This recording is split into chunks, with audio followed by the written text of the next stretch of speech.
Hi friends, welcome to Preethi life style. இன்றைக்கி நம்ம என்ன செய்ய போகிறோன்னு பார்த்தீங்கன்னா, சூப்பரான மட்டன் பிரியாணி தான் செய்ய போகிறோம். அது எப்படி செய்கிறதுன்னு பார்த்துடலாம் வாங்க. ஒரு கப்புக்கு வந்து பார்த்திங்கன்னா, நம்ம பாஸ்மதி ரைஸ் வந்து வாஷ் பண்ணி எடுத்துக்கலாம். நல்லா தண்ணி விட்டு வந்து பார்த்திங்கன்னா, நல்லா ஒரு 2 டைம்ஸ் வந்து நல்லா பிசைஞ்சு வந்து பார்த்திங்கன்னா, நம்ம அரிசியை வந்து நல்லா வாஷ் பண்ணி எடுத்துடலாம். இந்த மாதிரி திருவி வந்து க்ளீன் பண்ணுங்கள். அரிசி வந்து உடஞ்சிடக்கூடாது, பார்த்து பண்ணுங்கள். இப்போ நம்ம நல்ல தண்ணியில் வந்து பார்த்திங்கன்னா, அரிசி வந்து முங்குற அளவுக்கு தண்ணி ஊற்றி தனியாக வச்சிடலாம். ஒரு குக்கரில் வந்து பார்த்திங்கன்னா 1/4 கிலோ வந்து நம்ம மட்டன் வந்து சேர்த்துக்கலாம். அதில் 1 ஸ்பூன் வந்து ஃப்ரெஷ்ஷாக அரைச்ச இஞ்சி பூண்டு பேஸ்ட் வந்து ஆட் பண்ணிக்கலாம். கொஞ்சமாக வந்து பார்த்திங்கன்னா மஞ்சத்தூள் வந்து ஆட் பண்ணிக்கோங்க. இதில் வந்து இப்போது உப்பு சேர்க்க வேணாம். 1 கப்புக்கு வந்து நம்ம தண்ணி வந்து சேர்த்துக்கலாம். நல்லா இது மாதிரி மிக்ஸ் பண்ணி விட்டுக்குங்க. இப்போ நம்ம குக்கரை மூடி ஒரு 5 விசில் வர வரைக்கும் நம்ம ஹை ஃப்ளேமில் வச்சு விசில் விட்டு எடுத்துக்கலாம். இப்போ 5 விசிலுக்கு அப்புறம் எடுத்தாச்சு. இதில் 90% வந்து நம்மளுக்கு வந்து கறி வந்து வெந்திருக்கணும். அப்படி வேகலைன்னா இன்னும் எக்ஸ்ட்ரா கூட 2 விசில் விட்டு எடுத்துக்கலாம். இந்த மாதிரி சாஃப்டாக இருக்கணும். கறியிலே வந்து பார்த்திங்கன்னா சில கறி வந்து வேகிறதுக்கு வந்து கொஞ்சம் டைம் எடுத்துக்கும். அதனால் நீங்கள் பார்த்து வந்து விசில் விட்டு எடுத்துக்கோங்க. இப்போ நம்ம பிரியாணி ஸ்டார்ட் பண்ணிடலாம். ஒரு குக்கர் வச்சு 4 ஸ்பூன் வந்து கடலை எண்ணெய் இல்லைன்னா ரீஃபண்ட் ஆயில் வந்து நீங்கள் ஆட் பண்ணிவிடுங்க. இது கூட 2 பிரிஞ்சி இலை, 2 பட்டை, 1 அன்னாச்சி பூட்ரி, 1 ஜாதி பூட்ரி, 3 லவங்கம், கூடவே 2 ஏலக்காய், கொஞ்சமாக கல்பாசி கொஞ்சமாக சேர்த்துக்குங்க. இப்போ லோ ஃப்ளேமில் வச்சு நல்லா மிக்ஸ் பண்ணி விட்டுக்குங்க.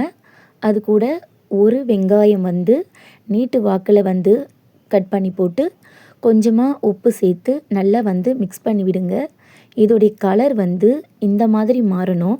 அப்போ தான் பிரியாணியுடைய கலர் வந்து நம்மளுக்கு கிடைக்கும்.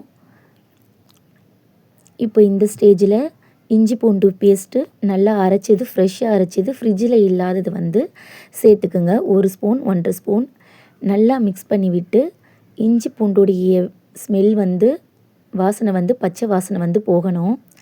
அந்தளவுக்கு வந்து நம்ம இது மாதிரி ஃப்ரை பண்ணி விடுங்க. இந்த ஸ்டேஜில் 2 பச்சை மிளகா கீறி விட்டு போடுங்க. 1 தக்காளி, கொஞ்சமாக வந்து கொத்தமல்லி, கொஞ்சம் புதினா நல்லா கட் பண்ணி இதோடய சேர்த்து நல்லா மிக்ஸ் பண்ணி விடுங்க. அடி பிடிக்காமல் நல்லா மிக்ஸ் பண்ணி விடுங்க. இப்போ இது கூட வந்து பார்த்திங்கன்னா நம்ம கொஞ்சமாக வந்து பிரியாணி மசாலா 1 ஸ்பூன் வந்து சேர்த்துக்குங்க. 1 ஸ்பூன் வந்து தனி மிளகாய் தூள் வந்து சேர்த்துக்குங்க. கொஞ்சமாக இருந்தால் போதும். இன்னும் நம்ம பச்சை மிளகா போட்டிருக்கோம். இப்போ நீங்கள் 2 ஸ்பூன் அளவுக்கு வந்து தயிர் வந்து ஆட் பண்ணி நல்லா டக்குன்னு வந்து கிளறி விட்டுருங்க. ஏன்னா தயிர் வந்து பிரிய ஆரம்பிச்சிடும். அதனால் இது மாதிரி மிக்ஸ் பண்ணி விட்டுருங்க.